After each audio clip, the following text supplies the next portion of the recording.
everybody, it's Lauren here. And Kyle. And we are the coaches at Team Cosmic Bodies, and today we're going to be talking about off-season cardio. So yeah, this is a pretty big one. I think people are always wondering, like, should I be doing cardio during the off-season? Because, you know, you do so much when you're getting ready for a show, trying to get, stage lean, you got a show. I mean, obviously, yeah, you got to incorporate that cardio because it's going to help you be more in a caloric deficit here. Yeah, I mean, it just, you got to really ask yourself the question of what is your goal? So, off season, I'm guessing that you're talking about competitors. Yeah. We're talking about competitors, physique athletes. And you got to ask yourself what your goal is. Like, are you trying to go to the top and become #1 in the world, or right top 20 in the world, or are you just trying to be the best you possibly can be, or is this just a hobby and that you have? It's like training's a lifestyle. Yeah, or even competing is still just like a hobby for you, where yeah, you compete and you want to do well, but you like to do other things in your life. Maybe you have a family and then you have like friends that do hikes with you, or you're a tennis player on the side, right? You just have other hobbies as well, right? So is this your only hobby, or do you have a lot of hobbies, and how far do you want to take it, right? Don't you think that's important? Because I don't want us to come across as like, this is what you have to do, and it kind of is, like, it's what's optimal, but yeah, does that make sense? Like, yeah, definitely. And I think in this video we're mostly going to be talking about bodybuilding. Okay. Yeah, so like you want to be the best. We're trying to be the best, especially if you're in your improvement season. If you're taking 6 months off, or you're taking a year off, or 2 years, 2 years, it's like we really have to take this time seriously, like, and really optimize them and prioritize this time right here. So sometimes I have clients coming to me and they're just doing too much in the gym, or they're doing too much cardio or hiking, or they're just doing too much cardio. Every day. Yeah, every day. Like, they're going tons of walks. And they're doing these classes, where these HIIT interval classes, or they do spin classes like every day. And I'm just like, okay. You're doing too much. And sometimes they're doing too much that they're coming to me and they're like, Lauren, I'm not seeing any progress within my physique. How am I able to grow my glutes? Or I'm just not seeing the progress here. And I'm just like, okay, well, you're doing too much.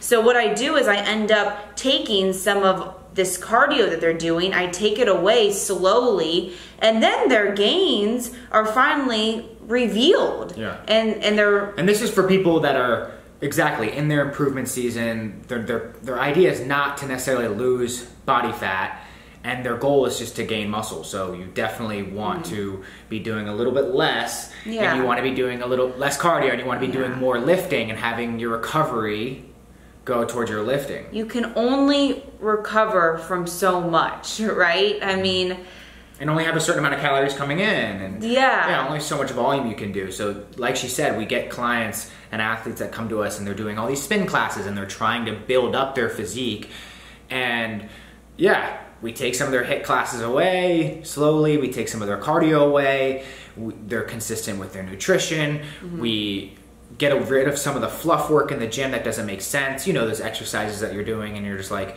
what is that person doing over there? It's not even like, right? We give them best bang for their buck on movements. So squat, deadlift, hip thrust, main compound movements, and key specific accessory secondary work.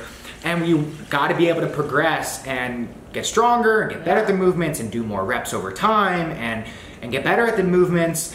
And with that, again, you only have so much resources coming in, and you're able to recover better and then make progress week after week. Yeah, it's really cool. I believe me, they're scared at first. They're like, Lauren, they're so hesitant. They're like, all right, I'm gonna do this. And then they come back to me, with working with me, and they're just like, wow, I feel so strong in the gym.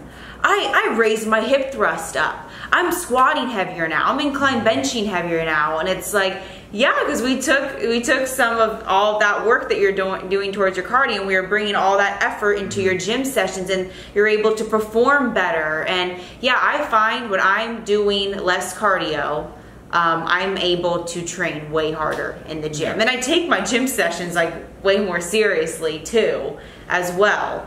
But during the improvement season, I do some sort of movement just because I sit at home a lot. Kyle and I are online coaches, so we're constantly in our home on a computer. So on my rest days, I do like to get outside and kind of get some steps in, because I don't know, today I probably got in 3,000 steps if I was just sitting at home all day. So it's good to get outside for me and go on like a 30-minute walk or something. Yeah, I mean, there's a few ways you can do it for the improvement season. Again, going back to what I said initially in the beginning of the video, if you like to hike, if you like to play tennis or have other things going on in your life, that's fine. We can fit those in. You just can't be doing them every day, and we gotta, work within your preferences and your schedule and your lifestyle. So you really have to ask yourself, what is your goal and how far do you want to take this? Because yes, Lauren isn't playing tennis and really going hiking. She wants to become Miss Bikini Olympia. So it just changes. But not saying you can't do that. So that's what I was kind of saying in the beginning, is that you can do these hikes, you can go on walks, you can play tennis or whatever, beach volleyball sometimes. Yeah. You just have to make sure that you're eating more calories, or you just understand you just gotta understand that you can't do it all the time and a ton of it, and there is a risk of injury in some of these things. So like she said, what you should be doing in improvement season can look different for other people. Like I have certain clients, I'm like, yeah, go on a hike once a week, it's cool. Don't make it more than 10 miles or something, right? So we do have step count for some people. That's a good way to know that you're just not being too lazy, right? Mm-hmm. It's nice to get out for a 10-minute walk after you eat. It can help with digestion. It can help with lactic acid buildup or like active recovery. So we do want to be moving and getting on those walks. They're low impact. That's what I was going to say. They're low impact. So it's not like I'm out running or on the Stairmaster. Like, no, you're not going to be seeing me do that during my improvement season or even during prep in general. So yeah, walking is awesome because it's low impact, and Kyle said it helps your digestive system, and it's just nice to get outside too. Yeah. Get some fresh air. Vitamin D from outside. Yep, get some vitamin D. I have a dog. She needs exercise like constantly, so it helps her out. And maybe even like take your husband or your boyfriend on a walk. You guys can go walking. So walking's really good for you. Yeah, and if you do want scheduled cardio, there's nothing wrong with doing like 1 or 2 sessions of 30 or 45 minutes a week on a Stairmaster. I would make it on an off day, away from training or post training, but if you can separate it completely, that'll be even better.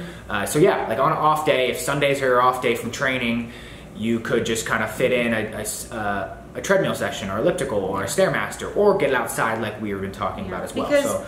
Because during your improvement season, you're not trying to burn calories, right? I mean, you don't want to be, because that's prep. Prep, it's like, yeah, we're trying to like burn calories, we're trying to get our NEAT up, we're trying to clean the house more or whatever. But during improvement season, it's if you really want to be optimal here and get the most out of this and be able to train hard in the gym, you need to stop doing so much, reduce that cardio that you're doing, and just train hard in the gym, because that's how you're gonna make these improvements and put on size and grow your glutes, grow your lats, or whatever you need to do.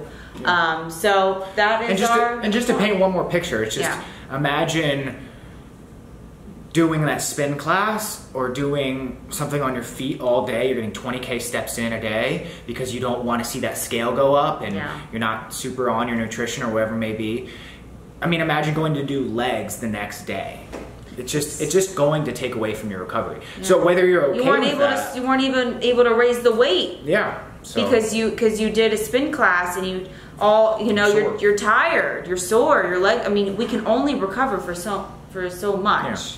So we're not superhumans, it'd be cool if we were, but you just want to get specific. It's called bodybuilding, and you want to take advantage of the time you are eating at a maintenance or calorie surplus, and push yourself in the gym and get a little uncomfortable at times.